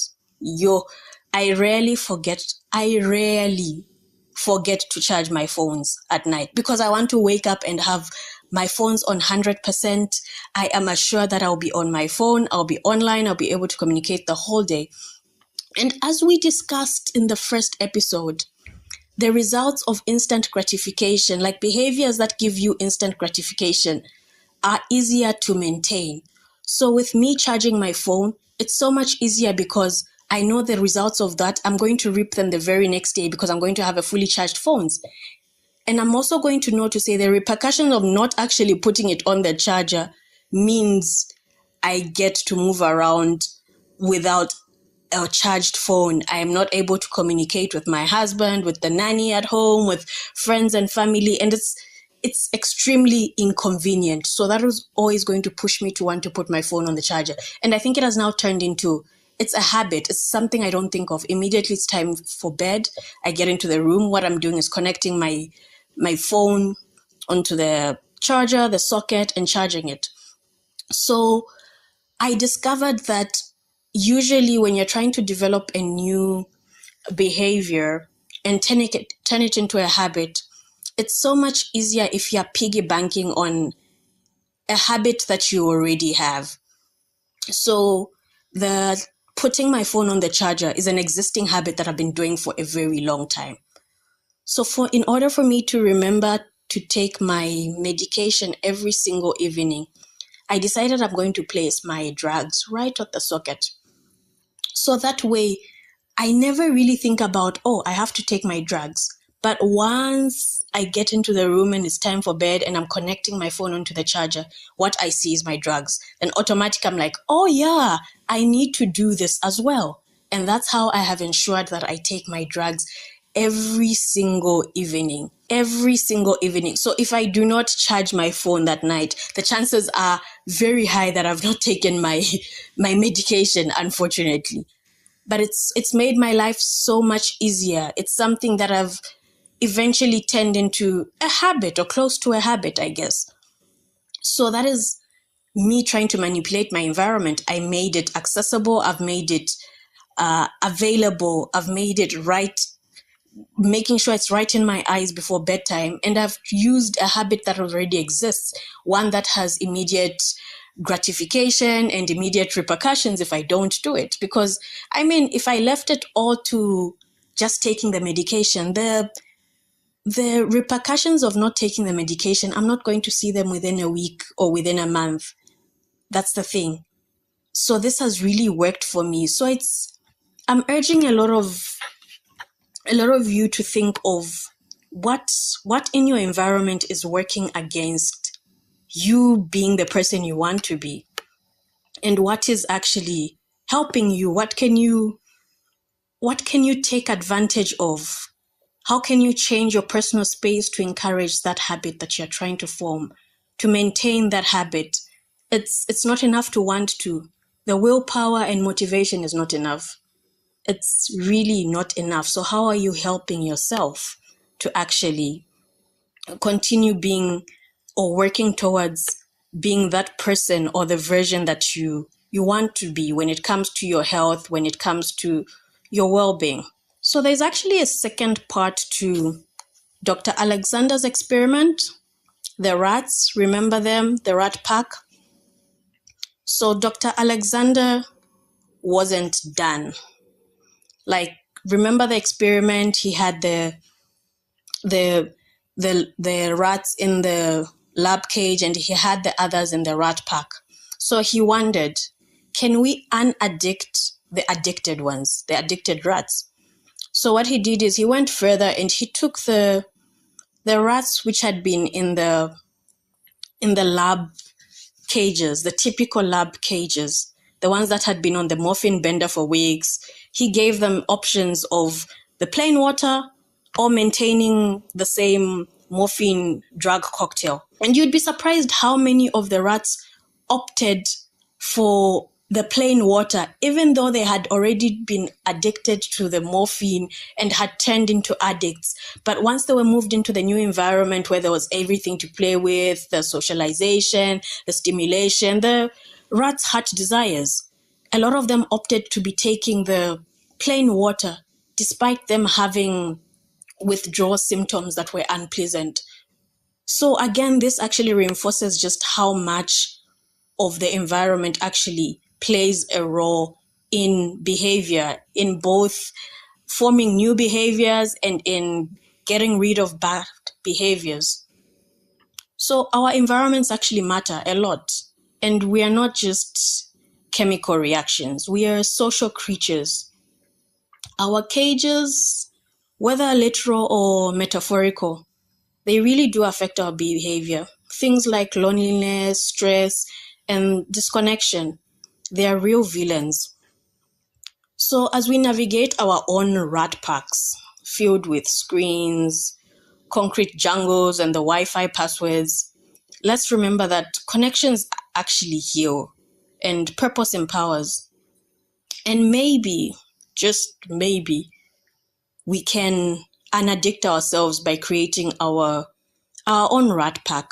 Now, like we've already established, we can't control every single aspect of the environment and the effects it has on us. And to make matters even more complicated, we know that there are biological influences related to genetic differences, the neonatal birth-related circumstances, early nutrition, and all those, and how they can affect and alter brain mechanisms and make people more or less susceptible.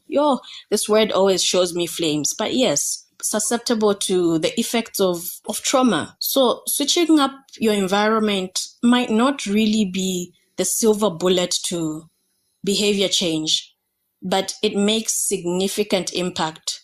So why not be deliberate about the parts of the environment that we can control? Because behavioral adaptation, it means people can change the way they act and what they do based on what's happening around them.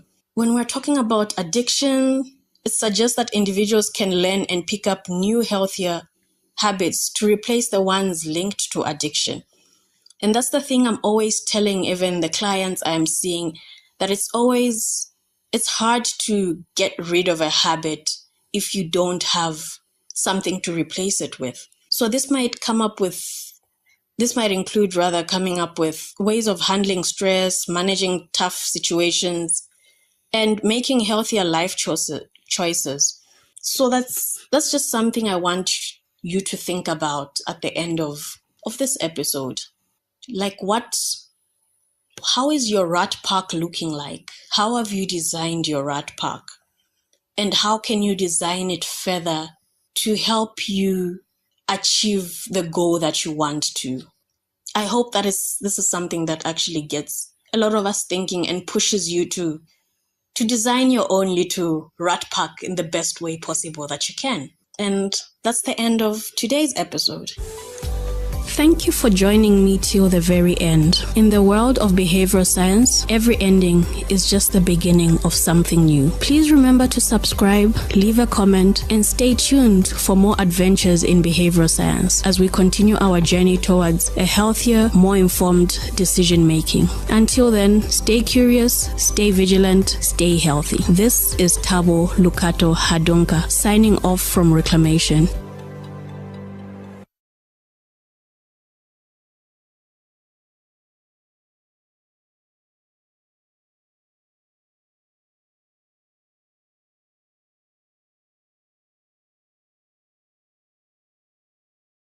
Or cut down on screen time. Behavioral science has got your back. It's like having a secret weapon in the battle against bad habits. Now let's get real for a second. Change is hard.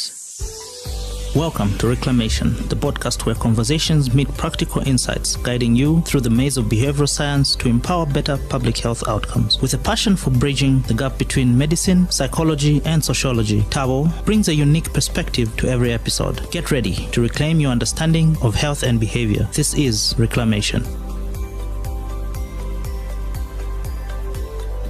Hello, and welcome to the very first episode of the Reclamation podcast. I'm your host, Tabo Lukato Hadunka, and I'm coming to you from the heart of Zambia. Today marks not just the beginning of a podcast series, but the dawn of a journey we embark on together, a journey of understanding, change, and empowerment. As we navigate through the ebbs and flows of life, we often overlook the power that lies within us, the power to transform our behaviors for a healthier, happier existence.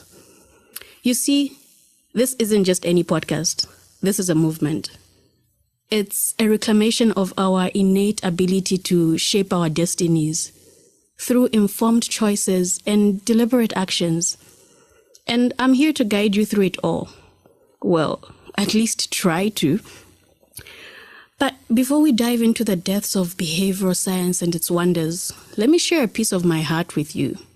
For over 2 decades, I've been living with HIV, a journey that has taught me resilience, compassion, and most importantly, the significance of behavioral change. From taking my medication religiously to adopting a lifestyle that supports my well-being, every step has been a conscious choice. It's been a testament of how altering our behavior can indeed alter our lives. And that's pretty much what Reclamation is about. It's about reclaiming control over our health by understanding why we do what we do and how we can actually do it better. It's about bridging the gap between knowledge and action, because it's one thing to have the knowledge, but actually materialize what you know and turn it into action? Yeah. So whether you're here seeking inspiration, knowledge, or just good old-fashioned company, I promise you this: you live with a spark to ignite change within yourself and within your community. In each episode, we'll unravel the mysteries of human behavior. We'll explore how motivation works, why systems and culture plays such a pivotal role in shaping us, and how we can harness the power of behavioral science to enhance our lives. But yeah, more than that, we'll share stories, obviously. Stories of triumphs, stories of trials, stories that resonate with each one of us on a personal level. Because at the end of the day, it's our stories that bind us together in this shared human experience, hey? Okay, back to my story.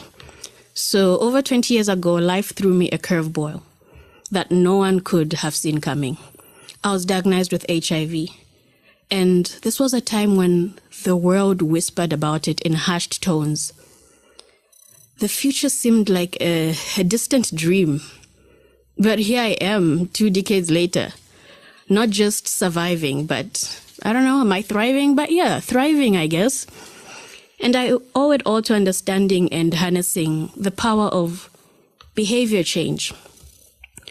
With a little humor and a lot of determination, I decided that HIV was going to be a part of my story, but not the whole narrative. But it wasn't just about popping pills and calling it a day. Nope. This was going to be a full-on lifestyle makeover. We're talking diet changes, goodbye late-night pizza runs, right? But yeah, we're still working on that. Exercise too, because it turns out sweating is actually good for you. And through it all, I learned that behavior change is less about willpower and more about strategy. Because, we have the willpower to do a lot of things, but we somehow still do not execute them. So it's like playing chess with your habits. You've got to think 3 moves ahead and be ready to pivot when life puts you in check. Now, let's talk stigma. If HIV were a person, it would be the most misunderstood character in the story of life. So I made it my mission to set the record straight. Not just for me, but for everybody else living with this virus. We're not victims, we're victors. And if anyone has a problem with that, well, they can kindly take several seats. But humor aside, advocating for HIV awareness became more than just a passion. It's become my purpose. And I won't lie to you. There are days when the weight of it all feels too heavy to bear. Days when the fear creeps in. But, these are also the days when I usually discover just how strong I really am. You see, living with HIV is not just about managing the virus. It's about embracing life with all its ups and downs. It's about finding joy in the little things. A perfect cup of coffee, a good hair day, which I unfortunately can't relate to right now, or even just making somebody smile. And as for behavior change, well, it's become my superpower, I guess. It's allowed me to take control of my health narrative and write chapters filled with hope and healing.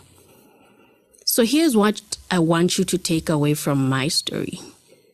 No matter what life throws at you, be it HIV or any other challenge, you have the power to change your behavior and change your life. I hope that makes sense. Okay, so let's get into it. Behavioral science. So behavioral science isn't just academic jargon. It's the study of why we do what we do and how we can do it better. It's about making informed choices and taking deliberate actions that lead us towards healthier, happier lives and happier versions of ourselves. Imagine it as the GPS of human behavior. It helps us navigate why we do what we do and how we can do it better. So it's like having a personal life coach in your pocket, but obviously without that hefty price tag, eh? Now you might be thinking, behavioral science, this sounds complicated. But trust me, it's all around us. It's in the ways we choose our morning cereal, or the way we choose the route to take to work, or even how we decide to swipe left or right on that dating app. No judgment here. At its core, behavioral science is about understanding the mechanics of decision making. It's about figuring out the why behind our actions and using that knowledge to make positive changes. And here's the best part. You don't need a PhD to apply behavioral science in your life. All you need is a little curiosity and a willingness to experiment. So like you want to eat healthier? I've been struggling with eating healthier. So maybe try placing fruits and vegetables at eye level in your fridge. Like don't place them at the bottom where you can't easily see them. that might help and encourage you to eat healthier. Or are you looking to save money? Then set up an automatic transfer to your savings account every payday. For example, did you know that simply changing the wording on a sign can influence how many people wash their hands in a restroom? Yep, experiments have been made just from the different language and wording of a sign. The number of people who actually washed their hands after using the loo increases. Or that reducing the plate size can help combat overeating. So yep, behavioral science is that cool kid in class who knows all the tips and tricks. And let's face it, we could all use a little help in the decision-making department. Well, at least I know I could. I mean, who hasn't stood in front of an open fridge on a lazy morning, wondering if that leftover pizza counts as a balanced breakfast because it has some vegetables sprinkled on it? So whether you're trying to stick to a workout routine or cut down on screen time, behavioral science has got your back. It's like having a secret weapon in the battle against bad habits. Now let's get real for a second. Change is hard. Change is hard. It's like trying to teach an old dog new tricks, except the dog is us and the tricks are healthier habits. But here's the kicker. Change is also possible, and not just winning the lottery possible or your Betway ticket passing possible, no, but actually happening every day possible. But it's not just about physical steps. It's about mental shifts too. It's about rewiring our brains to embrace new patterns and say goodbye to the old ones. And trust me, our brains are more flexible than we give them credit for. Think about it this way. Every time you make a choice, you're casting a vote for the kind of person you want to be. So, like, if you want to be someone who exercises regularly, every workout is a vote. So you're actually casting a vote towards that version of the person you want to be. And sure, there will be days when you slip up, when the vote goes to procrastination party or binge watching Bonanza, because, I mean, I'd rather sit down in front of the screen than work out. But that's okay, because change isn't about perfection. It's about progress. Somebody told me that messy progress is okay. So the beauty of behavioral change is that it's not a one-size-fits-all deal. It's tailor-made to fit your particular life, your personalized goals, and your quirks. Now, I won't sugarcoat it. Transformation takes work. It's like building a muscle, eh? You've got to exercise it regularly. But it's just like any good workout. The results are worth it. And I'm not just talking about the toned abs, though that would be really nice too. So yeah, in this podcast, we're going to explore all things behavior, from the way we tackle public health issues in Zambia to how we can transform our personal lives for the better. We'll delve into topics like mental health, holistic well-being, and yes, even how to make those pesky New Year's resolutions stick. Because, yeah, how many resolutions go just like that in the drain? So each episode will bring you insights from experts in the field, practical tips you can apply to your daily life, and personal anecdotes from yours truly. Because let's face it, sometimes you've got to hear it from someone who's been there, right? So why reclamation? Because that's exactly what this journey is about. It's about taking back what's ours, our agency over our health choices and our ability to shape our own narratives. It's about shedding the stigma and embracing science as our ally in the quest for well-being. And if you're wondering what makes me qualified to lead this change, well, aside from my professional credentials and personal experience with HIV, I'm someone who believes in the transformative power of hope and action. I have seen firsthand how small changes can lead to big results. So trust me, bro. So whether you're tuning in from Lusaka or listening from halfway across the world, know that this podcast is for you. It's for anyone who's ever wanted to make a change but didn't know where to start. It's for those who are curious about the science behind our habits, and for those who are ready to take control of their health journey. Now, when you think public health, you might picture white lab coats, serious faces. But let's start with malaria, for example, our not-so-friendly neighborhood mosquito-borne disease. We've all heard the sleep under a mosquito net a million times. But let's be real. For me, when it is hot in the middle of October, it is hot enough to fry an egg on the pavement. That mosquito net, it feels like a sauna. So how do we encourage use? Enter behavioral science. So by understanding what motivates people, like comfort during those hot, sweaty nights, we can design better interventions and not just keep making noise about use a mosquito net, let's end malaria. But why stop at health? Like, behavioral science is also transforming how we drive. Yes, I'm looking at you, mister. I don't need a seatbelt. Or even how we save money, because who wants to get into Nkongole for Christmas? Like, let's start saving now. We have 5 more months. And it's even how we vote. The beauty of this approach is that it's not about dictating behavior. It's about understanding and then enhancing it.